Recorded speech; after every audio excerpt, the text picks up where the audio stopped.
कि मेरे सैन्य के उस जांबाज जवानों को लाइफ सेविंग सामान या जरूरी सामान स्टोर में वो पड़ा मिला जिसकी एक्सपायरी डेट हो गई थी।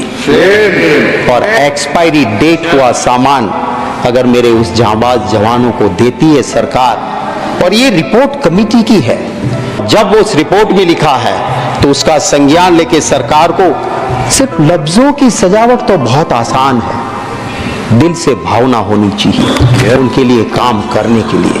मैं बड़े भारी मन के साथ कहता हूं, मेरे गुजरात के बस अब कुछ ही महीने में 2 जाबाज जवान शहीद हुए। जामकंडोना के हंसवड़ गांव का विश्वराज सिंह महिपाल सिंह सर, उसकी फौज में जिस तरह से काम वो कर रहा था, पता नहीं क्या हुआ, पास में गन की बैरल फटी, ये शहीद हो गया। दूसरा मेरा जाबाज भाई गुजरात का रोहित डांगर, भावनगर के नेसड़ा गांव का रहने वाला, पैरामिलिट्री फोर्स में जिस तरह से उसकी मृत्यु हुई।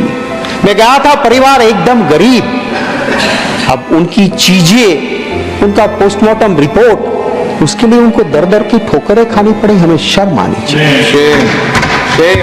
उनको जो हक मिलना चाहिए, क्यों हम विरोध करते हैं अग्निवीर का? क्योंकि जो शहीद हुआ उसे ना शहीदी का दर्जा मिलेगा, ना वो परिवार कहा जाएगा कि बेटा शहीद हुआ, क्योंकि वो अग्निवीर था। ये शर्म की बात है।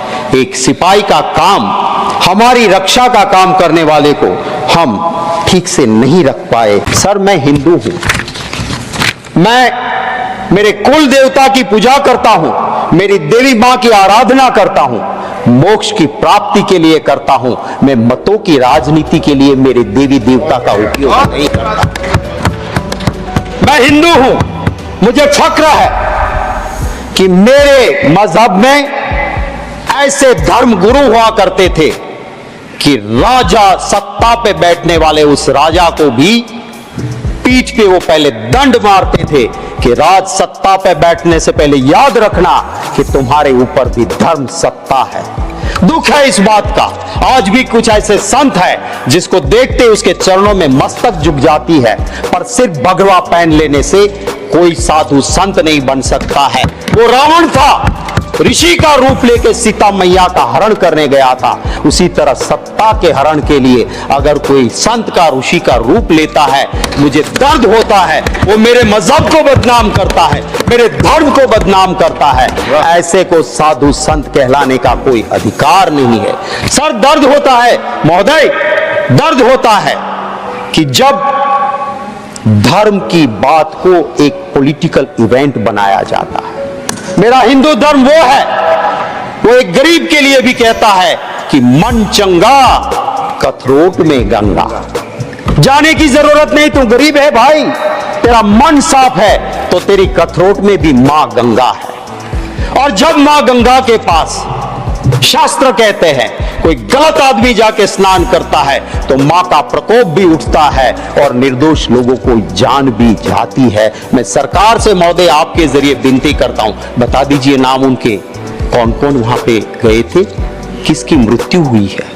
मैं पूरी कांग्रेस का पार्टी की ओर से श्रद्धा सुमन समर्पित करते हुए मांग करता हूं कि पूरी लिस्ट जारी की जाए। दुख हुआ उस वक्त जब मेरे बनासकांठा का एक गरीब परिवार का मालधारी का बेटा, कहीं से पता नहीं लग रहा था, वो गंगा स्नान के लिए कुंभ में गया था। परिवार रो रहा था, कह रहा था उस नंबर तो लगता नहीं यूपी ने जो जारी किया है। मैंने मेरे ट्विटर हैंडल से यूपी सरकार को टैग करते हुए ट्वीट किया कि इसकी कहीं से आप छानबीन करो और बताइए। दुख है, मेरा तो ऑफिशियल ट्विटर हैंडल है, सर्च करने पे मेरा नंबर भी मिल जाता है। कोई सरकार के किसी भी अफसर का अभी तक एक मेंबर पार्लियामेंट को फोन नहीं आया कि गुजरात से युवा आया था और इसका हमने ये छानबीन की। महिला सम्मान की बात अभिभाषण में हुई है। अभी अभी ह्यूमन राइट कमीशन ने एक संज्ञान लिया। गुजरात के उस अमरेली में एक बेटी, पाटीदार की बेटी, उसका सरघस निकाला गया, पट्टे से उनको मारा गया गलती क्या थी उसकी? एक जगह पे छोटे से पगार में वो टाइप का काम करती थी।